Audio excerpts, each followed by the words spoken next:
Welcome back to my channel Binapani English academy. আজকে আমি তোমাদেরকে পশ্চিমবঙ্গ মধ্যশিক্ষা পর্ষদের ক্লাস 5-এর অধ্যায় 14 এমন কিছু আঁকি যা খুব কম জায়গায় নেবে। এখানে এই চ্যাপ্টারটা আমি আজ সমাধান করাবো। এমন কিছু আঁকি যা খুব কম জায়গায় নেবে। দেখো, প্রথমে আমি আলোচনা করব এই চ্যাপ্টারে বিন্দু বিন্দু কাকে বলে। দেখো, বিন্দু কাকে বলে।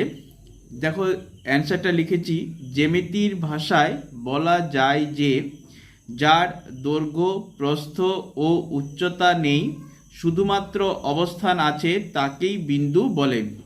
দেখো, বিন্দু কাকে বলে? জ্যামিতির ভাষায় বলা যায় যে যার দৈর্ঘ্য, প্রস্থ ও উচ্চতা নেই, শুধুমাত্র অবস্থান আছে, তাকেই আমরা বিন্দু বলি। এই বিন্দু কাকে বলে দেখো তাহলে কি করে চিত্র দিয়ে বুঝিয়েছি। এখানে বিন্দু এ, প্রথমটার নাম দিয়েছি এ, তারপর দ্বিতীয়টার নাম দিয়েছি বি, এবং তৃতীয়টার নাম দিয়েছি সি, এবং চতুর্থের নাম দিয়েছি ডি। এই বিন্দু কাকে বলে, এই কোশ্চেনটা ভালো করে পড়বে। এরপরে দেখো, রেখাংশ। রেখাংশ কাকে বলে আমরা রেখাংশ একটা চিত্রের সাহায্যে দেখাবো। দেখো, রেখাংশ কাকে বলে? সরল রেখার একটা অংশকেই আমরা রেখাংশ বলি। সরল রেখার একটি অংশকে রেখাংশ বলা হয়। এখানে সরলরেখা বলতে এখানে এই পুরোটা একটা সরল রেখা।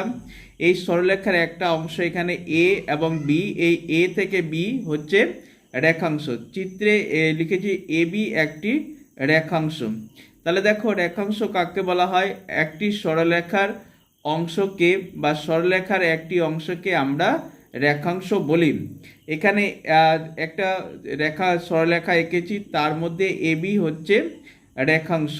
তাহলে রেখাংশ ডেফিনেশন বা সংজ্ঞাটা ভালো করে দেখে নাও। এরপরে বিন্দুর সংজ্ঞাটা ভালো করে দেখে নাও, এবং তার চিত্র ভালো করে দেখে নাও। যা যা কোশ্চিন দেবো এই চ্যাপ্টারে, সেগুলো পড়লে আর অন্য কিছু পড়ার দরকার হবে না। এরপরে দেখো, এখন যেটা করাবো সেটা হচ্ছে, এখানে বলেছে কতগুলো নাম দেওয়া রেখাংশ ও বিন্দু, যেমন হচ্ছে কৌণিক বিন্দু কাকে বলা হয়, ছেদ বিন্দু কাকে বলা হয়, প্রান্ত বিন্দু কাকে বলা হয়। যেমন এখানে কৌণিক বিন্দু, ছেদ বিন্দু এবং প্রান্ত বিন্দু। দেখো, আমি কোশ্চিন লিখেছি, কৌণিক বিন্দু চিত্রের সাহায্যে দেখাও। কৌণিক বিন্দু কাকে বলা হয়?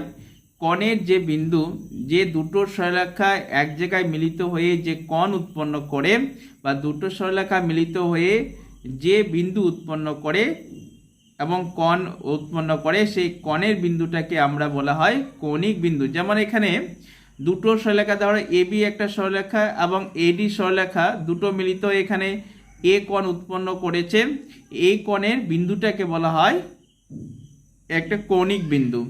এখানে এই চিত্রে দেখো চারটে কৌণিক বিন্দু আছে। একটা কৌণিক বিন্দু এ, এবং কৌণিক বিন্দু বি, এবং কৌণিক বিন্দু সি, এবং কৌণিক বিন্দু ডি। দেখো, এখানে লিখেছি, এখানে কৌণিক বিন্দু হলো এ, বি, সি এবং ডি। তাহলে কৌণিক বিন্দু কাকে বলা হয়? দুটো সরলরেখা মিলিত হয়ে যে কোণ উৎপন্ন করে, সেই কোণের বিন্দুটাকে বলা হয় কৌণিক বিন্দু।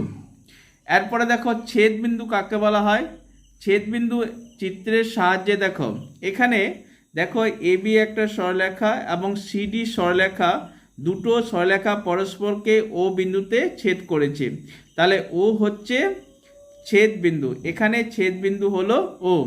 তাহলে আরেকবার বলি, দেখো এ বি সরলরেখা এবং সিডি সরলরেখা পরস্পরকে ও বিন্দুতে ছেদ করেছে, তাহলে এই চিত্রের ছেদ বিন্দু হলো ও।